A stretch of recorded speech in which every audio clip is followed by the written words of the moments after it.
Alright guys, wish me luck. The last time I came to Sprouts, I forgot to get either couscous or quinoa, but now I'm thinking, because I hardly ever forget anything, the reason I forgot it is because I couldn't find sesame seeds at the other store, so I'm hoping it all happened for a reason, and I can find some sesame seeds at this store.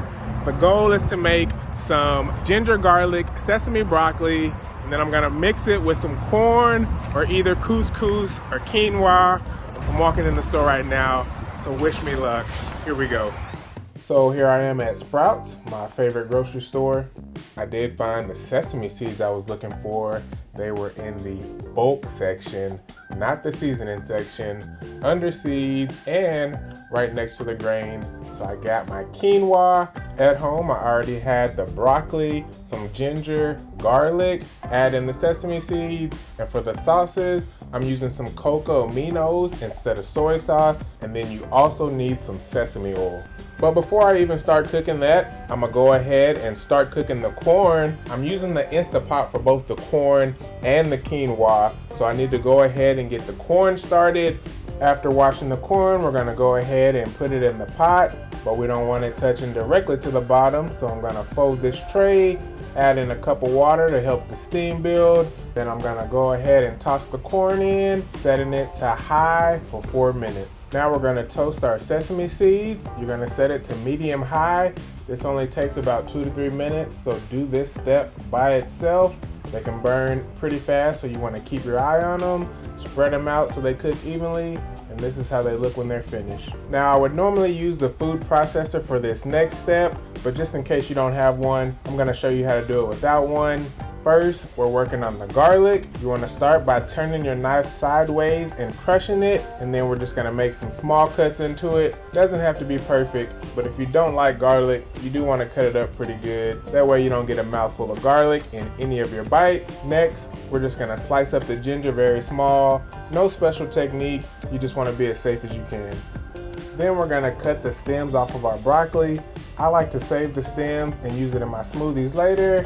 After you cut off the stem, we're gonna break up the florets into smaller parts and then throw them into our pan.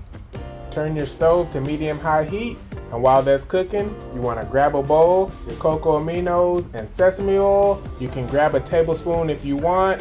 I'm just gonna eyeball it, adding in a tablespoon of each one, and then I'm gonna add in a half a cup of vegetable broth. You can substitute the vegetable broth with another type of broth or stock if you would like. Then we're gonna mix up our broccoli and then create a circle in the middle. We're about to add in our ginger and garlic, but we wanna let the garlic and ginger cook together by itself for a little bit. Combining ginger and garlic together has some amazing health benefits that we wanna get. And then I'm gonna add some coconut oil on mine. You can use whatever type of oil you would like. I do prefer coconut oil. It doesn't change chemical properties as much when you're cooking in heat. There are a couple of other options out there that are good for cooking as well. We're gonna let it cook just like this for a little bit, and then after about a minute or so, you're gonna be able to smell the garlic and ginger if you have a good working nose. If not, just let it cook for about a minute or so, and then stir it all together really good, and then we're gonna add in our liquids. Stir it up again. I recommend giving it a good shake. Makes you feel like you're really cooking. And then we're gonna reduce the heat and throw on the top. We're gonna let that cook for a few minutes while we check on our corn. If the 4 minutes is up, you can go ahead and do a quick release. While the corn is cooling, you can grab a fork and we're gonna check on the broccoli.